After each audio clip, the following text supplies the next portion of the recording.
Mahilig ka bang mag-declutter? Maglinis ng bahay, magtapon ng mga hindi mo na gagamitin pa, or hindi mo na kailangan pa?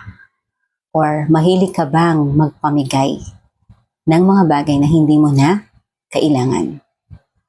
Yan. Ang tawag dyan ay pagde-declutter or pagle-let go ng mga bagay na ayaw mo na.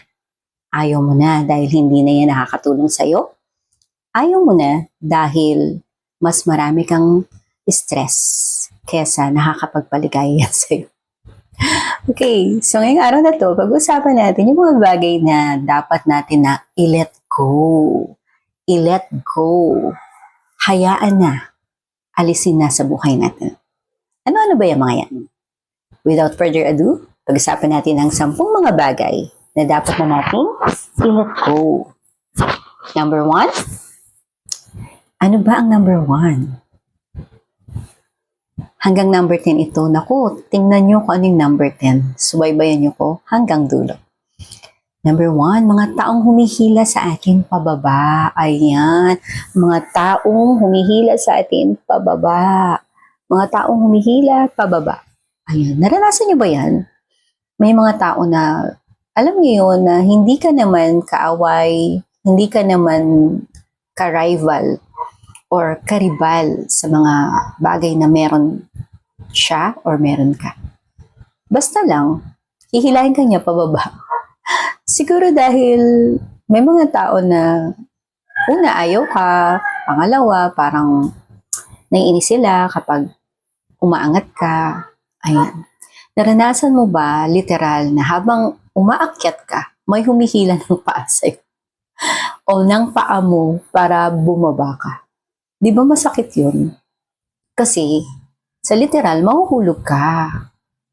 Sa mga nangyayari naman sa paligid natin, habang papaakyat ka, may hila ng paa mo or may hila sa iyo pababa. Yan yung tinatawag sa atin na crab mentality. Ayaw natin magkaroon ng ganyang mentalidad kasi nakakasira ito sa relasyon. Kaibigan man yan, kamag-anak man yan, o kahit sino, di ba, ayaw natin na makasira ng relasyon. Kaya wag natin gawin yan. Kasi meron tayong, alam mo yun, meron time sa buhay natin na sinusubok tayo ng ibang tao.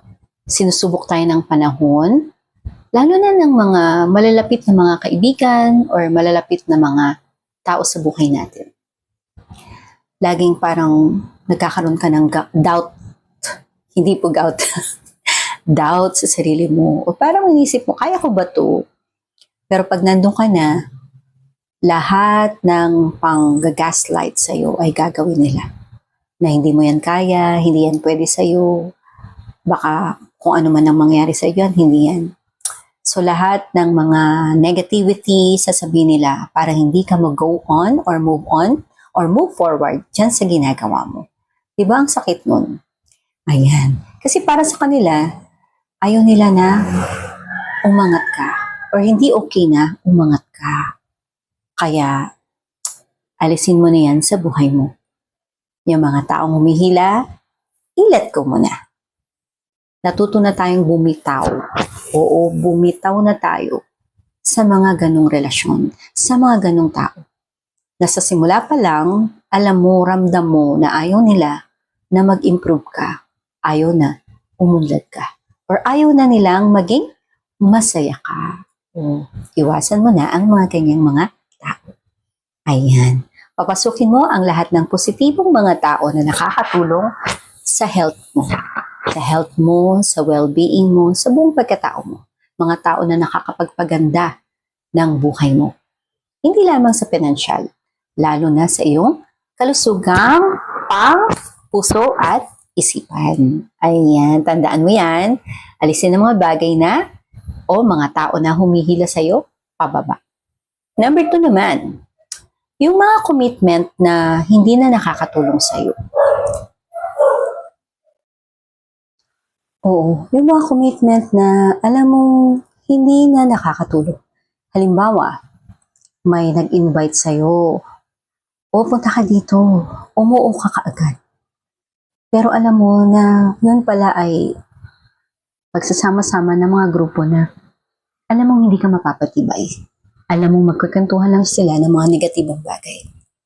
O kaya naman, yung commitment na para bang hindi ka masaya dahil hindi mo pala interes yung mga bagay na ginagawa doon. Ayan, yung mga commitment na kung saan hindi ka tumitibay, hindi ka napapasigla o hindi nakakatulong sa'yo para mag-grow ka. Alisin mo na yan. Ayan. Alam mo noon, nung college ako, hindi pa ako yung teaching na. May mga activity kasi na, alam mo, hindi naman yun. Basta mararamdaman mo na hindi naman pala yun para sa'yo. Nung, hindi ko alam kung nasa college ako. Oo, alam ko. Nung college ako, naalala ko, computer management ako sa isang, one of the popular schools sa Quezon City nun. Dahil hindi ko rin gusto yung course ko. Napunta ako sa isang club na hindi ko pala gusto yung mga activity nila doon. Oo, kasi hindi yun ang interest ko. Kaya yun. At doon ko rin natuklasan na hindi pala rin yun ang course na gusto ko. Kaya nag-shift ako at dun sa naging course ko na ulit, doon ako nag-enjoy. Oo. Saya ako kasi, hayan, kasama niyo ako ngayon kahit paano na yun pala ang gusto ko. Magturo, yan. Kahit na mahirap, okay lang. Importante meron kang noble profession. At hindi man ngayon sa isang classroom, ang maganda, meron ka pa rin naabot na tuturuan. Ayan. So, minsan yung hilig mo doon sa isang activity, no, hindi talaga yan makikita mo agad. Malalaman mo lang yan pag nandun ka na. At mararamdaman mo na hindi pala yun ang gusto mo kapag nasubukan mo nang malaman. Kaya yung mga commitment na yan na hindi nakakatulong sa'yo, i-let go mo na yan. Lalo na doon sa mga tao na nakakasama mo na hindi pala fit in or hindi pala kayo jive. So, kailangan mo ring i-filter yung mga tao na pwede mong ibigay ang iyong commitment or sa mga bagay na pwede mo ring ibigay ang iyong panahon. Kasi yan ay nagbibigay sa'yo or kumukuha sa'yo ng panahon, oras at lakas. At ganun din ang iyong mga kakayahan. So, i-channel mo or i-channel mo ang iyong mga kakayahan, activity, commitment sa isang bagay na talagang makakatulong sa'yo. Again, sa kalusugan mo, sa puso at sa isip mo. Ayan, paulit-ulit tayo dyan sa puso at sa isip mo yan. Patawad po, maingay po yung aming mga may aso, may manok dito. Yun po kasi talaga. Okay, with number 3 naman, labis na pagdepende sa iba. Ayan, so may panahon na palagi tayong humihingi ng, di ba, yung kapag meron kang gustong gawin, kailangan pang magtanong, minsan sa kaibigan mo, humihingi ka ng approval sa ibang tao. Ayan, pagiging dependent sa ibang tao. Minsan, alam mo, maganda rin na i-let go mo na yan. Magkaroon ka ng sarili mong kaisipan, meron kang plan, meron kang goal, lista mo sa isang journal. Napakahalaga nito, no? Naglilista ka ng plano mo, ng goal mo, ng objectives mo. For example, meron kang isang project. Kunwari ang isang project mo ay tungkol sa isang hobby mo na for example, every week, Saturday or Sunday, gusto mong mag-exercise sa isang sport arena or sports center. Halimbawa, yan ang hobby mo. Ano ang objective mo para maging mas malusog ka or pwedeng para pumayat ka ng konti, ganyan, or magbawas ka ng timbang, or maging mas maayos ang kalusugan mo sa puso. Ayan. So, anong gagawin mo? Dahil para sa iyo yan, yung ginagawa mo para sa iyo, hindi para sa ibang tao. Ikaw ang magdesisyon, hindi ibang tao. Kasi para sa iyo yan, hindi yan gagawin ng ibang tao dahil hindi nila buhay yan, kundi buhay mo. So, ikaw ang gagawa ng pagpaplano. Ito, gagawin ko to every Saturday ng 10:00 ng umaga. Ayan. Ano ang pinaka-goal? Makagising na maaga pag Saturday, pumunta dun sa sports center or sports arena na yan. And then, ang objective ay, sa loob ng 2 weeks, bumawas ang timbang. Pagkatapos ng isang buwan, mabawasan din ang timbang lalo na. At pagdating ng mga 6 months na, makikita mo yung mga pagbabago. Mababago ang lahat dahil sinimulan mo at ginawa mo. Without any support, maaring support ng mga tao dahil gusto nilang gumanda ang iyong stamina, gumanda ang iyong weight, or maging mas maganda ang iyong timbang. Pero yung pinaka-advice na manggagaling pa sa kanila or magagaling pa sa kanila, yung pinaka-permission para ikaw ay pumayat or maging maganda ang iyong kalusugan, hindi mo na dapat yung hinihingi sa iba. Ikaw sa sarili mo ang magdedesisyon nun. Huwag kang maging dependent sa iba. Ayan. Kahit anong project na gusto mong gawin, basta alam mo na ikaw ang magbe-benefit niyan. At syempre pa, kapag nag-benefit yan sa iyo, sa kalusugan mo, ganun din. Magiging beneficial din yan sa mga tao, sa buhay mo. Ayan. So, wag nang magdepende sa iba. Number 4, mga paalala ng pagkabigo. Ito, ang ganda nito, no? Na heartbroken ka na ba? Or nabigo ka na ba sa mga bagay-bagay? Whether it's personal, interpersonal, diba? Business, ayan. Or sa mga relasyon ng pagkakaibigan. Oo, lahat tayo ay nakakaranas ng iba't ibang mga failures or pagkabigo.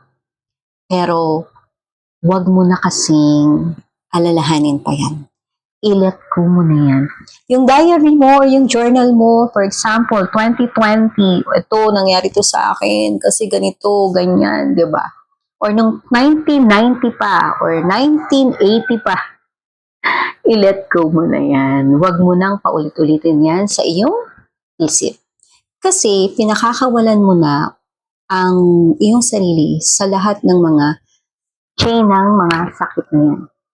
Ano mang sakit yan, di ba? Sa puso man yan, sa kaibigan yan, o sa mga kamag-anak na nasaktan ka, or maaring ikaw din ang nakasakit sa kanila. Tama na. May mga failures tayo na dapat nating iwanan na at magsikap para isang mas maganda or para sa isang mas magandang journey. Now that we are 50, hindi na natin kailangan pang ang mga baggage na yan ng mga failures. Bagkus, dalhin natin ang mga gaan na ng buhay natin. Dapat pagaanin na natin. Hindi na natin kailangan pang pabigatin. Ayan. Kung nakasave pa yan sa iyong mga diary or journal, kasi yung journal na yan, magiging constant reminder lang yan ng mga failures natin or mga pagkabigo natin. Ano mang larangan niyang kabiguan na yan, i-let go muna. Isa yan sa mga phases ng buhay natin na talagang hindi natin yan maiiwasan. Mga failures, mga kabiguan. Pero yan ay mga pagkatuto or lessons learned na talagang nagbigay sa atin ng guide para tayo ay mag-iba naman ng daan. Ayan. So lumaki at natuto tayo or natuto tayo. At ngayon, hindi na tayo babalik pa sa mga failures na yun. Kasi na-redirect na natin ang ating buhay. Okay, with number 5 naman, mga lumang pangarap na hindi na para sa atin. Ayan, mga lumang pangarap na hindi na para sa'yo. Ano ba yung mga lumang pangarap na yan? Ayan, dati gusto mo maging for example, gusto mo maging singer dati. Hindi naman naging kapalaran doon. Or hindi tayo naging mapalad doon. Dati naman, gusto mo na maging flight stewardess. Ayan. So, minsan yung mga pangarap natin na hindi natin naabot, okay lang. Kasi may iba pa palang nakalaan sa atin. Bigger picture at bigger purpose para sa atin. Diba? So, habang tumatanda tayo, nare-realize natin na may mga bagay sa buhay natin na ito pala ang gusto ko. Kala ko yun ang pangarap ko. Or minsan naman, pangarap ng mga magulang natin or pangarap ng mga lolo't lola natin para sa atin. Pero hindi nila alam na meron ka palang gusto talaga para sa sarili mo na yun ay magbibigay sa iyo talaga ng saya. Ayun pala talaga ang gusto mo dahil ito pala yung wow, aha, ito pala talaga ang gusto ko. Ayan. Ako nga sino ba mag-aakala, diba? Noon, wala naman sa puso ko to. Pero habang nanonood ako ng YouTube channel, ng mga YouTube channels, Sabi ko, parang gusto ko rin yan. Gusto ko rin magturo. Gusto ko rin mag-share ng mga bagay-bagay. 'Di ba? Sino mag-aakala na ito pala ay another picture sa buhay ko. Another purpose sa buhay ko. At masaya ako sa ginagawa ko. Kaya, nandito ako. Ayan, ikaw din. Matutuklasan mo rin yan. Ano pa ang bigger purpose mo? Kahit hindi mo natupad yung pangarap na gusto mo noon sa'yo, pwede pa rin mangarap. At nasabi ko sa isang vlog ko, di ba, ang ating pinaka-KFC founder, 65 years old niya, natagpuan ang pinakamasarap na recipe ng KFC. Kaya tayo, pwede pa rin. Sobrang bata pa ng 50 years old and above, or over 50, para huminto sa pangangarap. Hindi man natin natupad yung pangarap na gusto natin nung una, ito namang age natin ay nagbibigay sa atin muli ng open doors para mangarap pang muli. Mangarap para sa sarili mo. Ano yung makakapagpasaya pa sa'yo? Pwede mong gawin yan. Isang business, isang voluntary serving ng pwedeng sa mga gobyerno, di ba? Volunteer sa isang government agency, ayan, pwede yan. Or pwede rin naman mga pagpunta-punta sa mga pwedeng matulungan, yung mga cancer patients, ayan. Kasi nandun mo mararamdaman na yung pagtulong mo may purpose. Yung ginagawa mo may purpose. At marami kang napapasaya or napapagaan din naman ang buhay. Kahit sa mga saglit lang ng mga panahon. Ayan, pwede natin gawin yan. Pangarap ko din yan. Sabayan niyo ako sa aking pangarap. Okay, number 6, ito. Napakalaking bagay nito pag ito ay na-let go na natin sa buhay natin. Lahat naman tayo, diba? Guilty tayo. Mga utang na dalawang bagay, financial at emotional. Ayan. So dito, no, may utang tayo na dapat bayaran. Kailangan natin bayaran unti-unti para hindi na makapagpagulo pa yan sa buhay natin pagdating ng ating retirement. Nasabi ko rin to sa isang vlog na sige lang, magsimula kang muli, mag-ipon ka, at habang nag-iipon, nagbabayad tayo ng mga kailangan nating bayaran para pagdating ng araw, wala nang sisingil sa atin. I-enjoy na lang natin ang lahat ng naipon natin para tayo ay maging masaya sa ating retirement. So yan o, i-let go natin unti-unti. I-let go natin unti-unti ang mga utang para wala na tayong maging problema sa future. Ano pa ang utang na dapat nating i-let go? Ayan, ito yung mga sakit ng loob na mga nagawa natin sa sarili natin. Pwedeng sa ibang tao. Halimbawa, nakagawa tayo ng kasalanan, ng pagkukulang, pwedeng sa isang kaibigan, kamag-anak, o sino man. So, kailangan nating humingi ng tawad. Kasi ito ay makakapagpagaan sa atin. Mababawasan yung bigat sa dibdib natin. At pag nabawasan ng dibdib, or ang bigat sa dibdib, magiging mas magaan ang buhay natin. Mas magiging masaya tayo at wala tayong iniisip na nakasakit tayo sa kahit sino. I-let go ang financial at emotional na mga utang. Ayan. May tao bang may utang sa'yo? Singilin mo. Pero hindi mo kailangang singilin kapag ayaw nilang magbayad.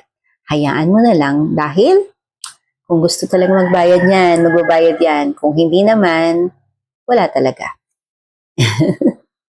Ayan. So, may stress ka lang, di ba? Kapag nangingil ka pero wala namang binabalik. At dito natutunan natin na harapin at planuhin natin ulit ang buhay. Emotional na utang ay masakit yan sa loob natin, nakakasakit. It will hurt our feelings na dapat na hindi na natin dalhin. Yung mga baggages na yan, hindi na natin dapat dalhin sa ating journey bilang tayo ay 50 na. At dito, napapakawalan natin, gaya ng nasabi ko kanina, napapakawalan natin ang ating sarili sa lahat ng mga sakit ng loob at bigat ng loob. Ayan. Para mas masarap ang pakiramdam mo. Ayan. Okay, with number 7 naman, mga bagay na hindi mo naman talaga mahal or hindi na mahalaga sa'yo. Ano yan? May mga gamit kasi 'di ba sa bahay natin na alam mo 'yun, nakatambak lang. Alam mo, sinasabi ko to talaga sa sarili ko. Bibigyan ko ng panahon to na mag-general cleaning para itapon ang lahat ng dapat na itapon. Ipamigay lahat ng dapat ipamigay. Ayan. Yung mga nakatambak lang na mga bags, mga damit, mga bagay na hindi mo na kailangan. Kasi nagbabago ang panahon, nagbabago ang mga moda ng damit, nagbabago ang lahat ng mga pangangailangan mo habang tayo ay nagkakaedad. Yung mga damit na noon pa, tapon mo na yan o ipamigay mo na. Yung mga bags naman akala mo ay gagamitin mo pa na hindi na uso. Huwag mo nang itago o itabi pa. Ipamigay mo na rin or i-donate mo, di ba? Ayan. At meron din namang, ito naman bukod sa bahay or pagde-declutter ng mga gamit sa bahay. Okay, so tapos na tayo sa mga kwarto natin o sa bahay natin. Ano ba ang de-declutter mo? May mga relasyon din na hindi mo na kailangang hawakan pa. Or hindi na fulfilling para sa'yo. Bitawan mo na yan. Ibenta na ang mga gamit at tapusin ang mga toxic na mga relationship. Mga relasyon na hindi na nakakatulong. Di ba ang toxic? Mga taong or ang toxic ay lason. So yan yung mga taong nakakalason ng isip natin. Sumisira ng ating pagkatao. Sumisira ng mga bagay-bagay na dapat ay hindi natin, di ba, sinasama sa buhay natin. For example, ito kasi, based sa mga experiences natin, may mga kaibigan kasi na talagang nagmamahal sa lahat ng panahon.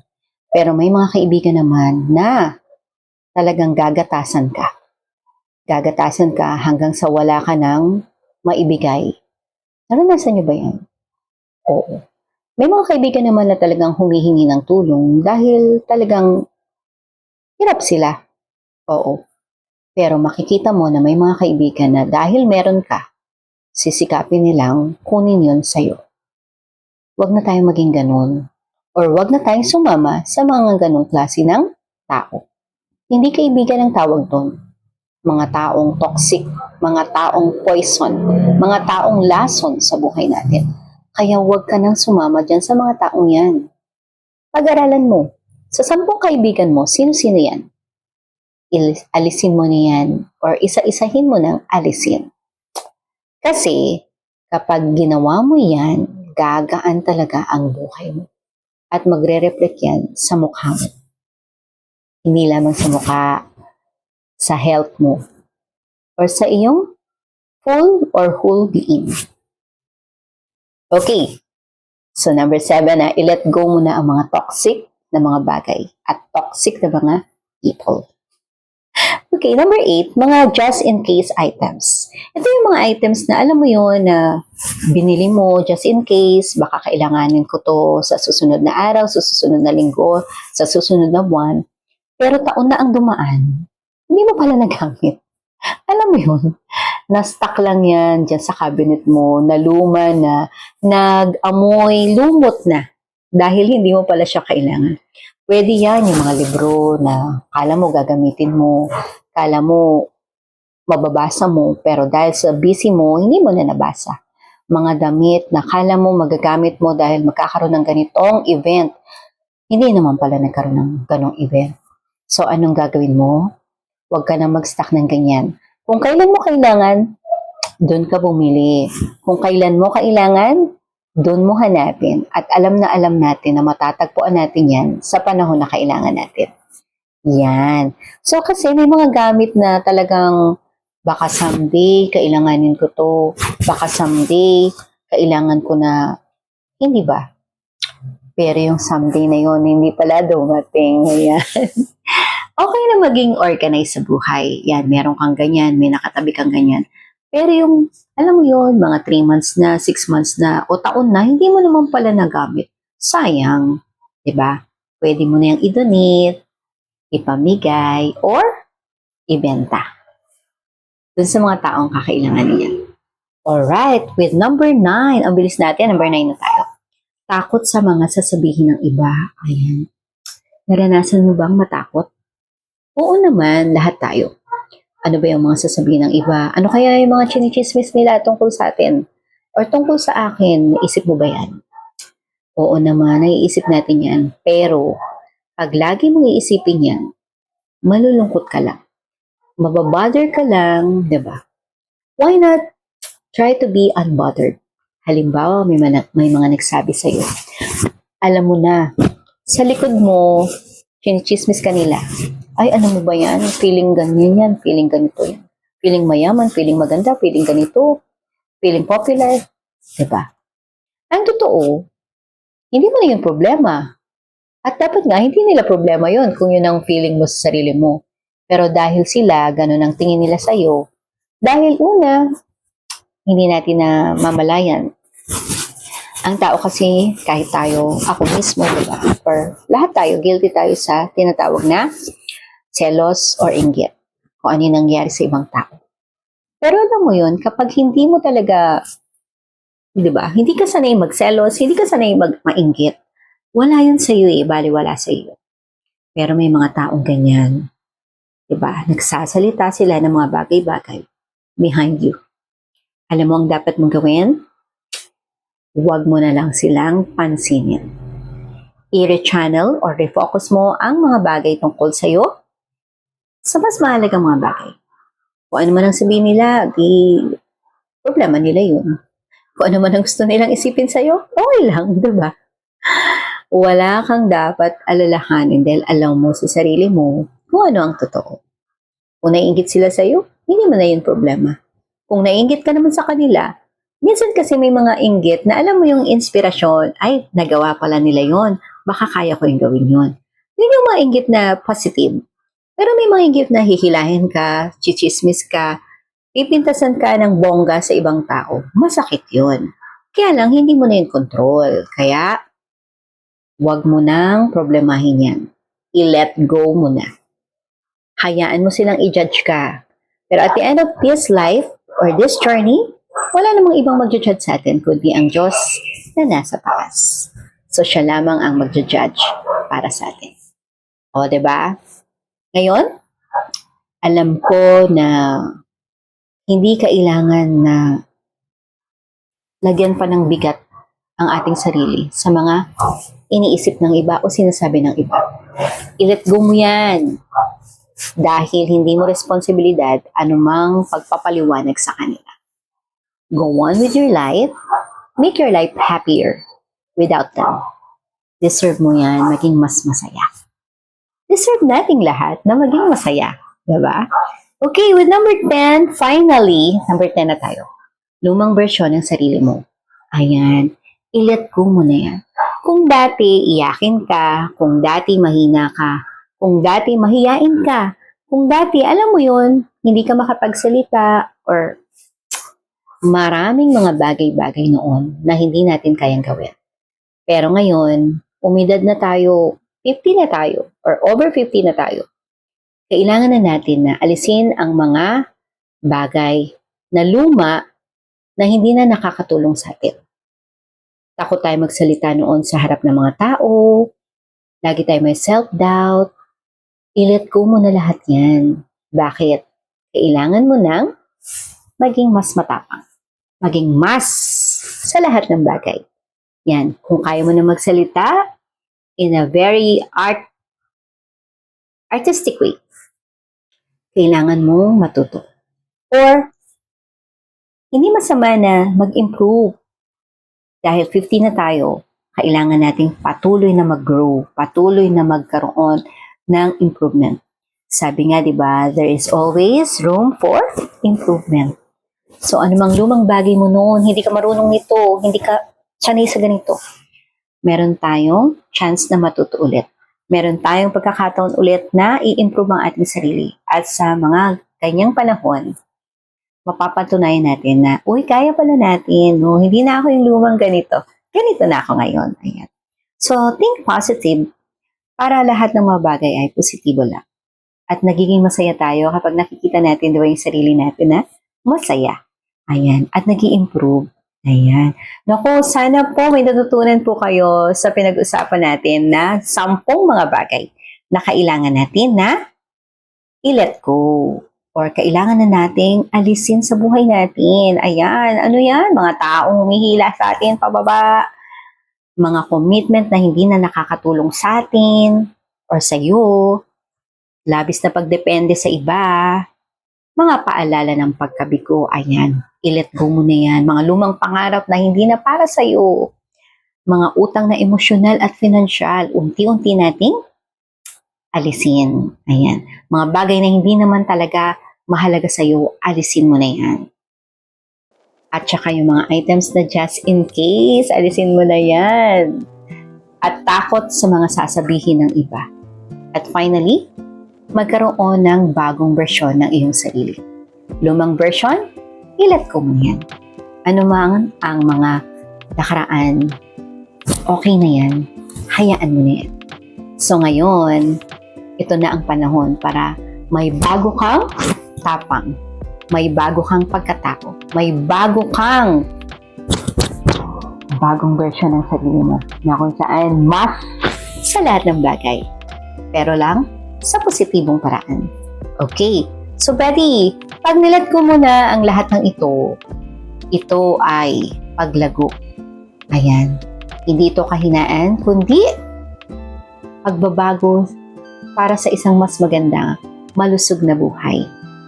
Habang binibitawan mo ang mga bagay na nakasakit sa'yo, mga bagay na luma, gagaan ang pakiramdam natin, di ba? Sinasabi ko rin to sa sarili ko.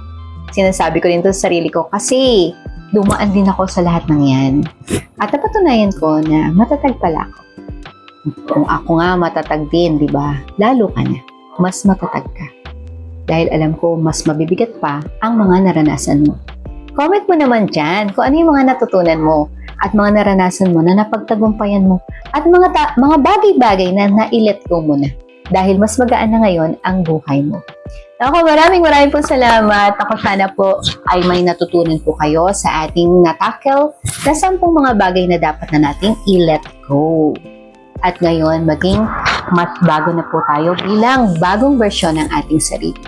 Maraming po salamat. Lagi pong sinasabi, lagi po nating bilang tayo ay 50 na, ingatan ang ating sarili. Lagi po tayong uminom ng supplements. Lagi po tayong maging mas maayos po sa ating diet.